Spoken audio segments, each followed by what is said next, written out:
আসাম 2.0 উদ্বোধনী অনুষ্ঠানত Indian association of জাপানৰ প্ৰতিনিধি দলে মোক তাতে লগ কৰি বিস্তৃতভাৱে আলোচনাৰ অনুৰোধ ৰাখে। তেখেতসকলক অনুৰোধ ৰক্ষা কৰি আজি মই তেখেতসকলৰ লগত ইয়াত মোৰ কাৰ্যালয়ত বিস্তৃতভাৱে তেখেতসকলৰ লগত আলোচনা কৰোঁ। তেখেতসকলে বহুতখিনি প্ৰস্তাৱ আগবঢ়াইছে, আমিও বহুতখিনি কথা বুজাৰ চেষ্টা কৰিছোঁ। মই ভাবোঁ যে অনাগত দিনত মুখ্যমন্ত্ৰী ডাঙৰীয়াৰ নেতৃত্বত যিটো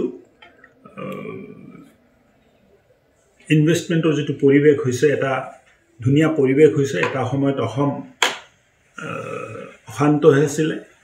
ভাৰতীয় জনতা পাৰ্টীৰ নেতৃত্বত, মুখ্যমন্ত্ৰী ডাঙৰীয়াৰ নেতৃত্বত আজি অসম শান্তিৰ পথত, আৰু বাহিৰৰ উদ্যমী, অসমৰ বাহিৰৰ উদ্যমী আৰু ভাৰতৰ বাহিৰৰ উদ্যমীয়ে অসমত বিনিয়োগ কৰাৰ কাৰণে আগ্ৰহী।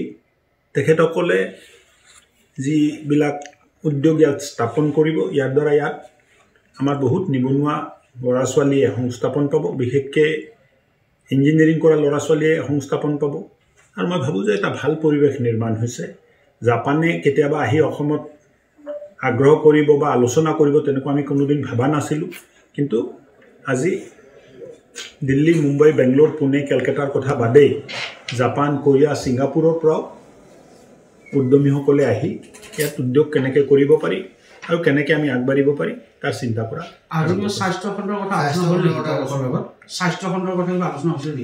বহুখিনি কথা আলোচনা হৈছে যে স্বাস্থ্য খণ্ডত তেখেতসকলে কেনেকৈ সহযোগ কৰিব পাৰে। নন কমিউনিকেবল ডিজিজ যিটো ভাৰতবৰ্ষত আৰু অসমত বাঢ়ি আছে, তাত তেখেতসকলে কেনেকৈ সহযোগ কৰিব পাৰে। কেইবাটা লানি আলোচনা হৈছে।